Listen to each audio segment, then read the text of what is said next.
Well, so we're here to do the newspapers. I told you, Mama View Sambwaje, legs crossed, is ready. How are you, Achina? How are you, Benji? Good. I didn't know crossing legs is also like a headline. I'm surprised. Yeah, thank you. What's the hashtag? Bring back our tardy girls. Yeah, so make sure that you also join us. Facebook JoyNews on TV, bring back our tardy girls. And we know that officially the police are giving us the numbers 3. But per our own interactions and investigations, so far we've had the numbers counting to about 7 of the kidnappings, if not within the last couple of months or over a year. And it's been on. It looks like the police seem to be at their wit's end as to how to resolve these mysteries. Yeah. So the number to call is 191. If you have any information concerning the whereabouts of any of the girls, just call 191. Forget about whichever network, just dial 191. And you are sure to land a receiver who will help you. So Cynthia Morrison, the Children's Social Protection Minister, also mentioned 7. Also mentioned 7 yesterday. In terms of the no, well, but she's the official. I mean, if she says something, you should believe it because of where she sits. But she also gives an assurance that they are close to getting somewhere. Except that if you listen to the commander of the region and you listen to Cynthia Morrison, you know, the police, particularly in the region, they are the ones on top of this issue. So you want to go with them. And based on what the commander said, I mean, it's like a hopeless situation. Yeah, but the thing is that, you know, if those who have been given the rights or the requisites, equipment and the authority by law to perhaps bring an end to some of these concerns that have been raised by the families of the kidnapped young girls, then we have to question ourselves. Are we in the right place? And that's what Kojo Youngson is in Takrady. Went there yesterday. He will be joining us live. But also we have some great feats of some interactions he's had with the families of the victims, and some of the stories will just amaze you. Yeah. All right, we'll go into the newspapers and then we'll bring you that conversation. I mean, it's a full-blown conversation later on. We'll try and, based on what Kojo has gathered so far, try to trace where the girls, you know, the last time the girls were seen, where they were going to, you know, all the things surrounding. Hopefully by that narration, if you've spotted them somewhere, you'll be able to help the police in finding the 3 girls. So straight away, let's go into the newspapers. Let's find out what's making headlines. Looks like we have a lot more newspapers today. I've got the Daily Graphic newspaper front page. President reopens Obuasi mine. Supreme Court throws out Exton cubic application. 5 Ghanaians in Togolese detention. 2 in big trouble over Unibank cash. The 2, Owusu Ansre Are and Ekonyako Datsi Daniels. Full stories on page 3 will tell you why they seem to be in big trouble. Back page of the paper, Ejumado chief provides temporary market for traders. And Nima Highway cleared of abandoned, broken down vehicles. But we're all too familiar. If we don't do what we intend to, or if we don't get a task force monitoring the situation, by tomorrow, it will be as though no vehicles were cleared. Okay, so by way of headlines, front, back page, that's it for the Daily Graphic News. Okay. I have the Ghanaian Times, and it's as if it was in a conference with the Daily Graphic, because the headlines are virtually the same. Well, you can say that maybe they have very good editors. Perhaps. President reopens Obuasi gold mines after suspending operations for 4 years. Then the Supreme Court throws out Exton cubic case. Then NDC vets 7 presidential aspirants. Back page. We have Accra traffic lights to be managed remotely. Then WHO refurbishes 2 labs for Center for Plant Medicine Research. That should be all. All right, so we have the Daily Guide newspaper has on the front page, President orders completion of abandoned projects. We have sell my assets. Now one tells government. When did this one to come? It says what? Sell my assets. Where are they? Okay. And you know, you get interaction. You get to know that assets. I told that they are rented houses. Anyway, Nana reopens Obuasi mine, and this morning I started the show by congratulating the president for all the effort and government for the effort put in this. But I also need to make sure that... Is this a private initiative or this is a state? States. You know, they're giving some tax reliefs and incentives for them to be able to operate. Supreme Court kicks out That's a subject for Ibrahim. Interrogation. Sure. Yeah, sure. Not congratulatory one.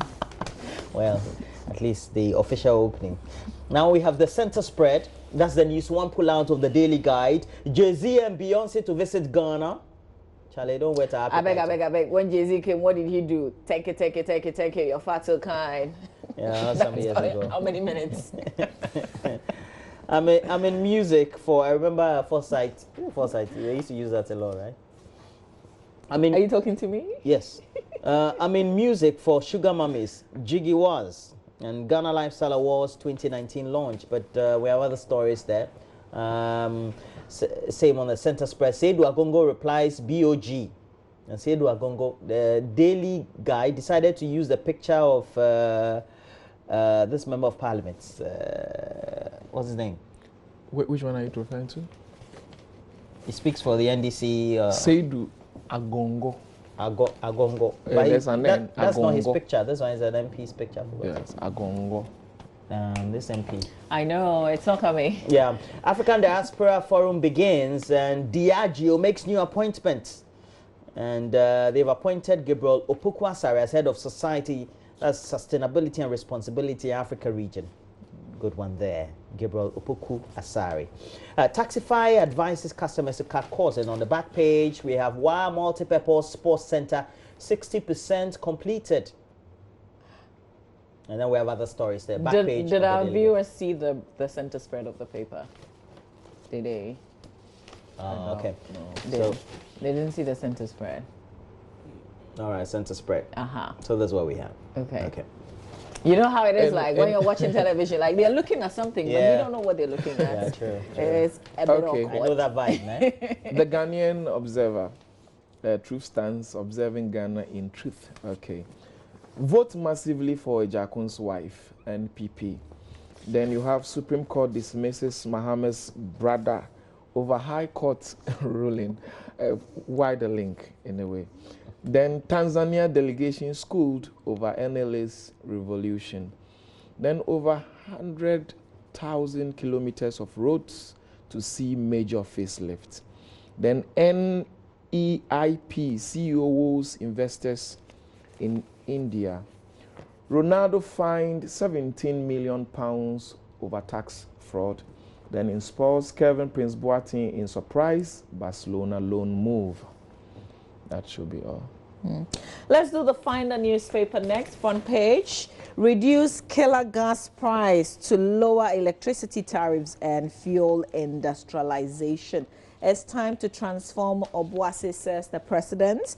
John Kuma courts Indian investors. Roads Ministry disburses 3.58 billion Ghana cedis, but still owes 3.94 billion Ghana cedis. TUC condemns politicization of journalists' murder, and that's the headlines, front page of the Finder newspaper. Well, let's look at the Informer. The Informer has on the front page, now one escaped from Ghana, and lawyer takes on security agencies as retired couple bemoans intelligence failure. We have money swine in the era, grabbing vulgar wedding lands, Doye and Herald. The angry Ekufuado ordered his dismissal. And then we also have, as NDC cadres embark on house cleaning exercise, panic grips internal forces. And then we have non-payment of allowances. YEA board slams workers, says permanent employees have not been paid. How much or how less you? Depends on how you want to take a look at it. Okay? So, okay, the Daily Dispatch, factually reliable, reliably factual. They have analysis of road accidents in Ghana 2018, and this is it. 50% of road accidents were caused by overspeeding and 10% by drunk driving. Then out of this, 49 were killed, and then 13,677 injured. Then you also have 422 vehicles involved and 77 motorbikes also involved. Then you have SDA warns public about cancer-causing cosmetic products. Master Richard will say rhyming. Okay, you also have Kelvin Prince Boateng at the front page. He can help improve Barcelona. Then I think just an analysis of what was at the front page. All right, to the Today newspaper and the Daily Statesman, real quick. First, the Today, Mahama loses compensation case. Tanzania partners NLA to transform lottery business. PPP MP aspirant sure victory in Ayawaso Wagon by election. The concentration has been on the NPP candidates, particularly because of the relationship with the late MP and then the NDC candidate as well. But the PPP say they are strong.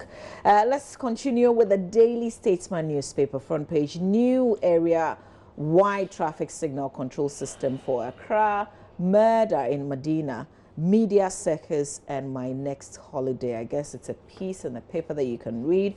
Obuasi's back in business. Ghana to rake in $2.2 billion from gold mine. 2,500 jobs in pipeline. Also, Apex Court denies Ibrahim cash on bauxite deal. That's it for the papers that we're taking a look at by way of headlines. Let's get into a bit of details now. And anybody want to start from any point in particular? I love the Obuasi story. Yeah, I love the story. It's about jobs. We are told in the graphic, the details I've been able to glean, is that 188 or $881 million have actually been invested. And out of this investment, we are expecting a projected investment of, I think, $1.6 billion. Yeah. So for now, we have invested 881, but over a period of 22 years, we should sink in about 1.6 billion. Here is what I love about it. The expected return is supposed to be 2.16 billion. So for a period of 22 years, we are going to get just about what we have invested. And for me, I will ask myself, is it worth it? Because this is projection. So if you are actually going to sink this amount into the investment, hoping that you are going to get just about what you have sunk in, the key question is that, is it an investment that is worth it? And I like what you said when Ro was reading the headline as to whether this is Ghanaian owned or it's jointly owned or it's privately owned. Because at a point, the president said that they should look at the local content. So really, if it's something which is wholly for us, then it should be wholly Ghanaian in terms of the people who are going to work there, and also in terms of the equipment buying from Katanka. Is it Katanka?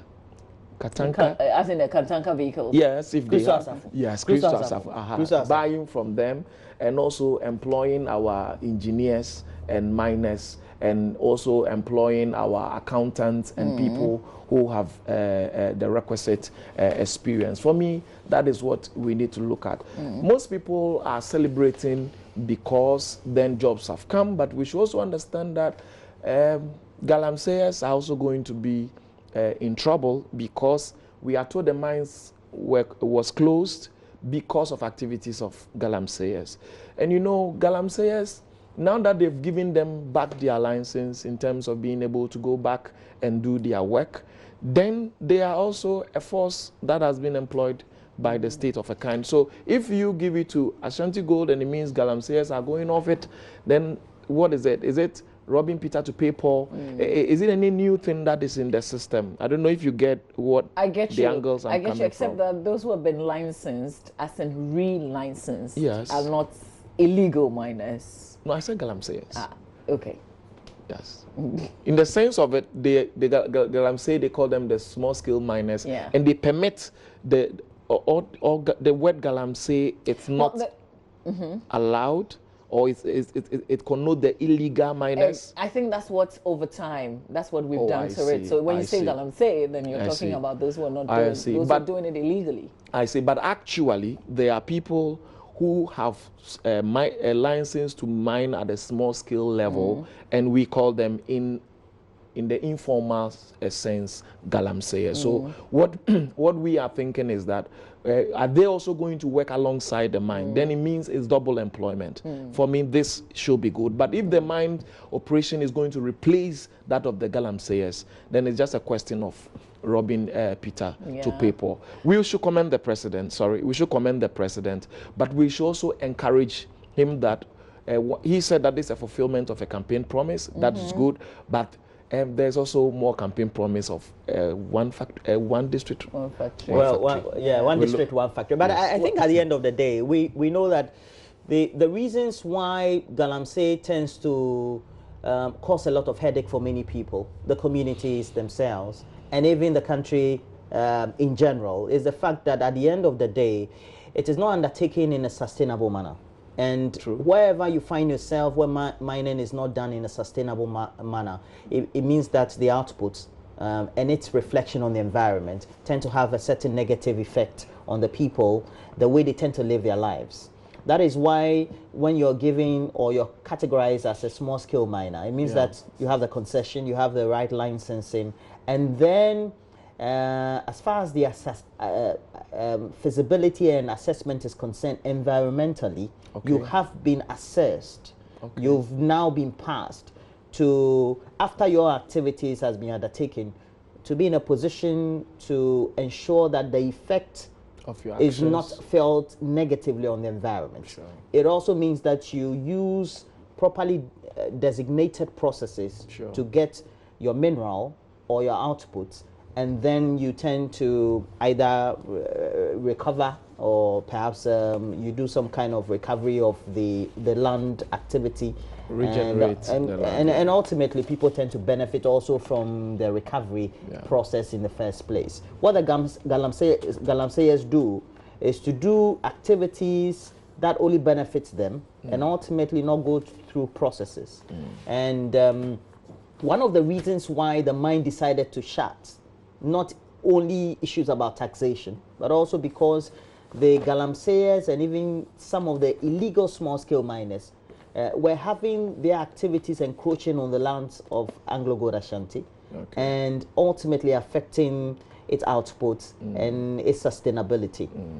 If you look at what has been done in other jurisdictions, you take a typical example of what happens in Australia, in South Africa especially, to take the African example, you get to find that when you enter a mining town or city, you have a positive reflection or effect of the activities of the mine on the town. Exactly. That is what we've not been able to do. I don't know how we decided to do that in Ghana for over 100 years. And so, invariably, you're going to have Anglo-Gold Ashanti, go undertake the mining, and I'm not sure how we're going to have good streets or good roads at the end of the day, being a reflection of the situation or the situating the mine in the town. That is at the end of the day, but jobs created, I think it's a positive thing. To have it running, it's good. And I have to say the I think with all the things that you two have raised, we need to go into some more details, because if you read the story, it doesn't tell you much, especially what the link is with Anglo-Gold Ashanti, with this the shareholding arrangement. Exactly, and also how not to get back to where we were in 2014, reason that they had to shut down the mine. Exactly. So how do we ensure that we don't get to that point again? So there are some teething questions, and we need some answers too. And we can also get into the conversation of royalties and what the withholding tax and the corporate tax is used for. Because sometimes I feel if we left it to the mining companies themselves, they could do a lot more. But they pay royalties, they pay taxes, and we still expect them, and they do corporate social responsibility, and it looks like we expect them to do even more. Meanwhile, they pay so much to the state. So there are so many conversations around this. We'll have time to discuss it. So we are our own enemies, you say? Oh yeah, we are. We are. The chiefs, the monies that they give them, what did they use the monies for? Yeah.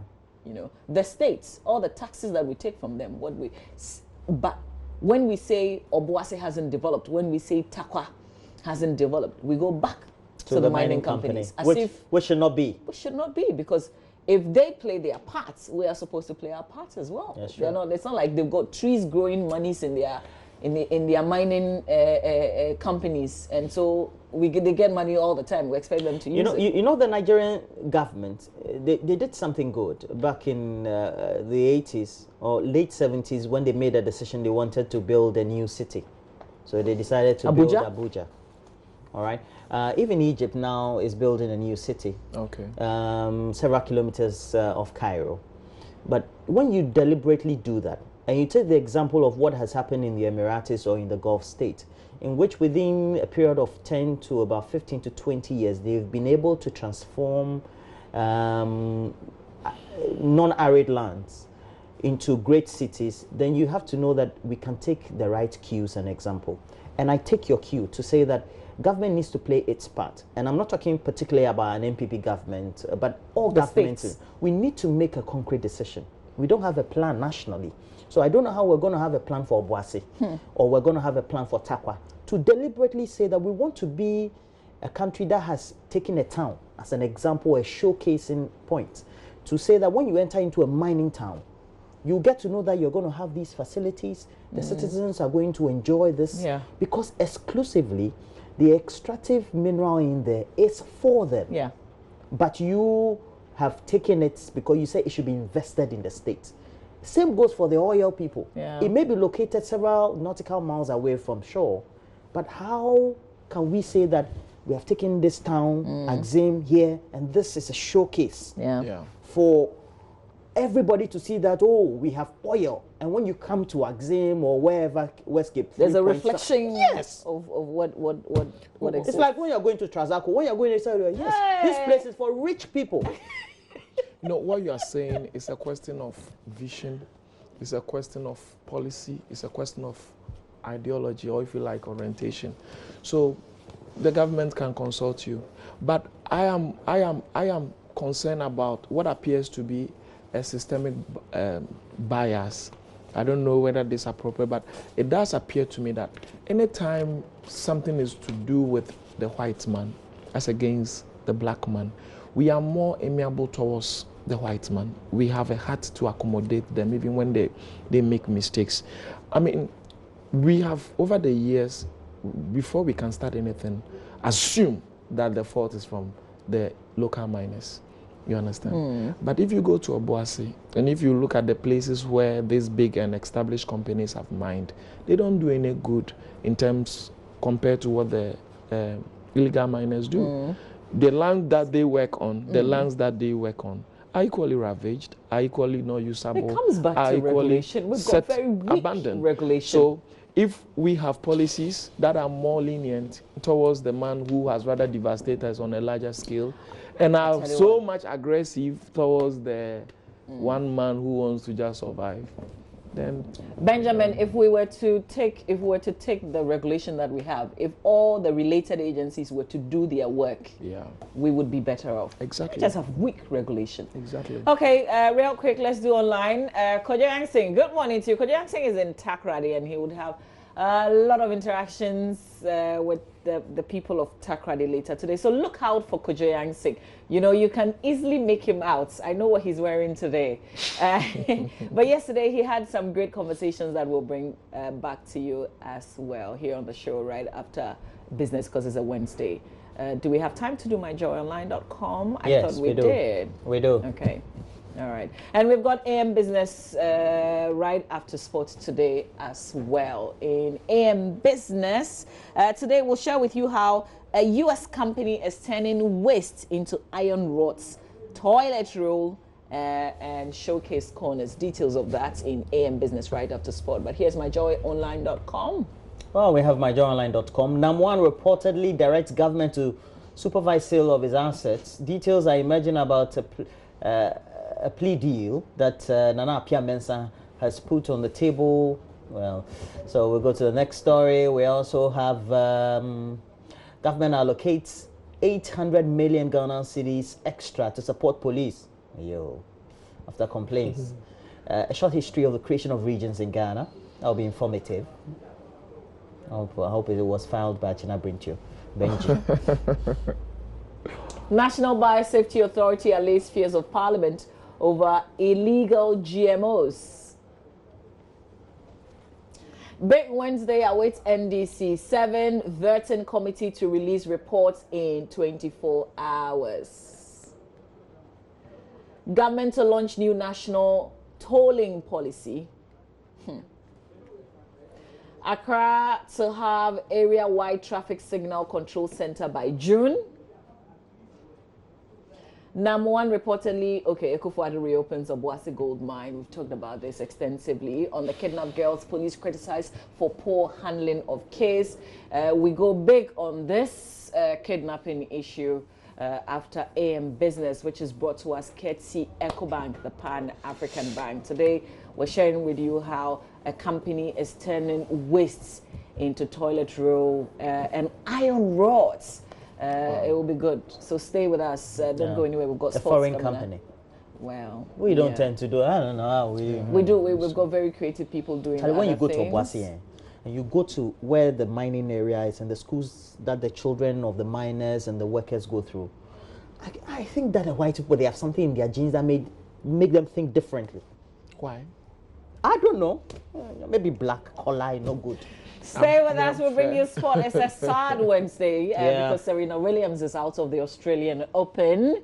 But there's also sad incidents. I'm sure we will bring you a lot more on that. A gentleman who plays his football in France gets his dream job, really, because he wanted to play for the English Premier League. That's the final signing. Bids farewell to his former teammate and team in France and is on his way to England, but his plane gets missing. That was on Monday. The search will continue later today, but there will be details in sport. Stay with us.